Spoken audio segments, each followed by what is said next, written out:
What's up, airplane collectors? Welcome back to another video. It's your host Ray. Today I'll be reviewing the Gemini 200 American Airlines / American Eagle Embraer 175. This model is obviously in 1:200 scale because it's Gemini 200.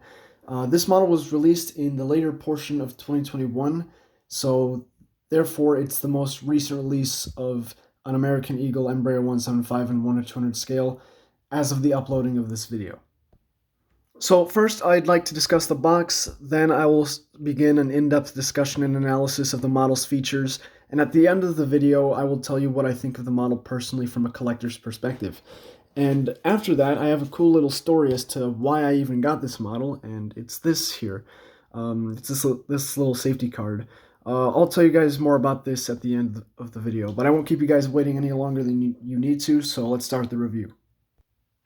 So first, let's discuss the box. The box overall, it's pretty regular. It's a standard Gemini 200 box. In terms of size, it's decently sized. It's just shy of 20 centimeters tall.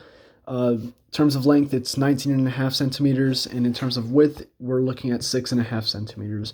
These are rough estimates, or not estimates, but I kind of just really half-heartedly did those right here, so those aren't exact measurements. But do what you wish with that information.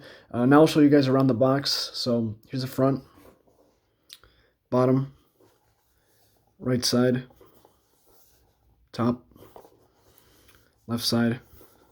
I already showed you the bottom. I was going to show the bottom again. And here's the back side with a bunch of fake licensing stuff and false guarantees. Take a moment to pause the video and read this if you'd like to.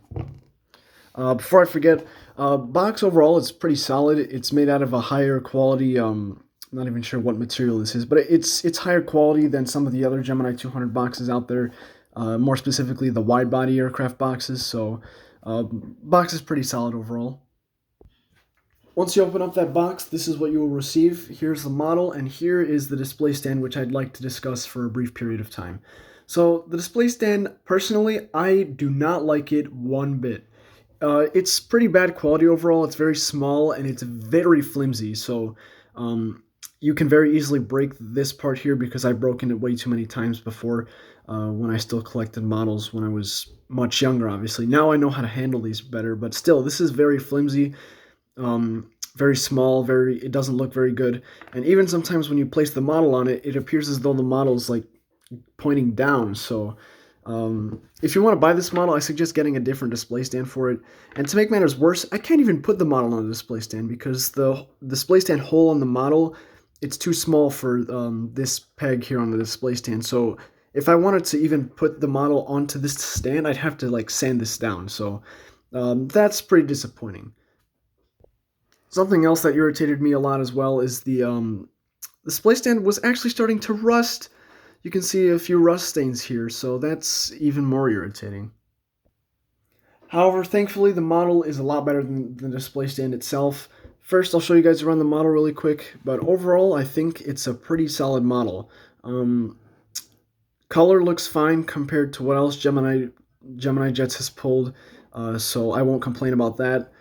And everything else looks pretty solid, so yeah, looks nice. So let's start the discussion of the model. First, I'll talk about some specs. So the model is decently sized, accurate to 1/200 scale. We're looking at 16 centimeters from the tip of the nose to the APU back here. In terms of wingspan, 14.5 centimeters, and from the surface of the desk to the tip of the tail up here, it's about 5.5 centimeters, I think. 5 or 5.5, I don't remember exactly. Now I'll begin the in-depth discussion and analysis of the model's features. First, I'll start with the fuselage. So let's start up at the front. Nose shape looks pretty good. Lots of printed detail, all in the correct spot. Everything looks aligned. Overall, very good. I'll start moving down the fuselage. You can take a moment to observe all of the details. Overall, everything looks really nice so far. There's no paint defects. There's no printing detail issues. So very good job on Gemini for the printing details. Here's the right side of the fuselage. Take a moment to take a look at the antennas on top of the fuselage here. Very small, very highly detailed. You can even see there's a small little point at the end, which is accurate to the Embraer 175. So very nicely done. There's no alignment issues with those. Just be very careful when handling the model because you can easily break those or poke yourself with it. Let's talk about the wings. The wings look pretty empty in terms of detail, but that's accurate, and you can see that there's a lot of not engraved detail, but there's a lot of detail with the air brakes, the flaps, and everything. Overall, really nice. And something that I personally am very picky about, the wingtips here, those are very nicely done. In my opinion, I think the little, I'm not sure what this is called. I think there's just a little light on the end of this. This little extension, if you will, back here, it's a little too big and too long. So if you don't really appreciate that, then I wouldn't recommend getting this model because it's a little bit long, but it's just it's not anything extreme either. Something I'd also like to point out with the wingtips, oh, there's my dog. There she goes barking. Sorry about that, guys. Something I'd like to point out about the wingtips, it appears at first glance that they are not painted with the same color as the fuselage. However, here you can see that there is a clear distinction between the color of the wing to the color of the wingtip. So don't worry about that part if you were worrying about it. Here's the bottom section of the wing if you were curious about that. Okay, seriously, someone's doing something outside of it's driving my dog crazy. I'm sorry, guys. Here's the bottom of the wing. There's no printed detail down here, but it is very highly detailed in terms of what it has down here. So pretty realistic overall. Let's discuss the rear section of the airplane for a bit. The tail looks fantastic. The colors and printing look fabulous. So very nicely done on Gemini's part overall. Looks really good. And I'll show you guys the APU real quick. APU looks really solid. It's even got a hole there for the APU exhaust. So very good back here. I'll show you guys, I think these are the horizontal stabilizers. Yeah, these, very little detail on them, but the detail that is there. So that's not a complaint, just pointing something out. Looks pretty cool and looks very good. Let's talk about one of my favorite parts of an airplane, the engines. Engines look very good. Unfortunately, the fan blades in there do not spin. You can see that they're fixed in place, and they're kind of they're not very detailed or painted. So even though these engines are very small, they have very little detail. So if you're picky about that, I guess you could, if you don't want to get this model, you don't have to, but honestly, it's still forgivable because these engines are pretty tiny. In terms of the exhaust outlets and everything, the rear section of the engine, it looks really cool. They even have a black stripe here, which looks awesome. So overall, very good job on the engines. Here's what the inside of the engines looks like, or like the portion that faces the fuselage, and the bottom. As I said, they're still pretty solid. Let's talk about the bottom of the aircraft. A ton of detail is down here. A lot of printed detail on the fuselage.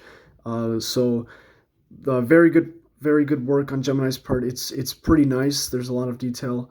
Let's talk the landing gear for a bit. Landing gear are pretty nice. However, as per usual, there's always defects with the landing gear, and only one of the 3 sets of landing gear rolls, like the front gear here, you can see a lot of paint chipped, exposing the metal underneath, and the wheel doesn't roll.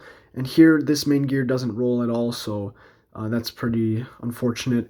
And also the gears are in a permanently extended position, so they can't be swapped out with like a retracted one. So that's kind of stinks, but it's a smaller model, so I won't complain. And down here you can see more antennas. Here's one of the sharp ones from up there, and another small one here. And back here you can actually see the main antenna, which looks pretty nice. Gluing looks good. There's no issues with it, so good job overall. For those of you who are a little pickier like me about the color printing back here, the printing is pretty nice. Colors align. I don't see anything to point out that would be something worth pointing out, so very good here overall. Let's talk about some wing flex. So recently in the aviation community, or in terms of model aircraft, wing flex, which means the wings are pointing upwards a little bit, that's been an issue with a lot of models. However, this model, ironically, does not have any wing flex. When it comes to 1 to 400 scale, though, the Gemini Jet's 1 to 400 scale one has a ton of wing flex, so I'm glad that they got this one right. So that pretty much concludes my in-depth analysis. Now for my final opinion on the model. Sorry about that interruption. The door for the room I was filming in randomly opened, so that's kind of creepy. Anyway, for my overall opinion, the model does have a few defects here and there, but it's still a really good model, so I would recommend it.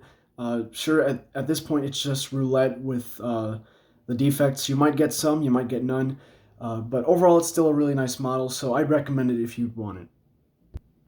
So thanks for watching. If you don't want to hear the story as to why I even got this model, then feel free to log off. Thank you so much for watching. If you have any questions, feel free to drop those down below in the comments. But now I'd like to begin the story for why I got this model. So basically, a few weeks ago, I was wandering around my local model retailer, and I was going to buy some models. So when I went to go check out the models I was going to buy, the owner of the retailer, which is Grayland Station, by the way, super nice model store here in the Chicago area, very friendly owner. I really recommend going there if you're in the area. He actually offered he offered to give me one of these, and this is a safety card. And basically, this displays information about a specific aircraft's emergency safety features, including how to open doors, the brace position, emergency exits, all that fun stuff that everyone doesn't read, unfortunately. And it was brand new. And ironically, it was to the American Eagle Embraer 175. And I remembered that this model had been released recently, so it would have been and I saw a few in the store, but I never really thought of getting it. And he's just like, and he gave it to me, and I'm just like, you know what, screw it. And then I just grabbed one of the models really quick, and I bought it. So, very, very nice. Thank you to, I think the guy's name is Steve. Huge thanks to Steve for being friendly and giving me one of these. And yeah, I'm very happy that I was able to buy this model. So that's that. Thank you so much for watching. Thanks for listening to Short Story. Stay tuned for more airplane content. Again, I said that I wouldn't be doing very much 1 to 200 stuff, yet here I am doing 1 to 200 stuff. So don't expect much consistency on 1 to 200 stuff, but I've got a lot of 1 to 400 stuff coming soon, so stay tuned for that. Thanks so much for watching, and I'll see you guys later.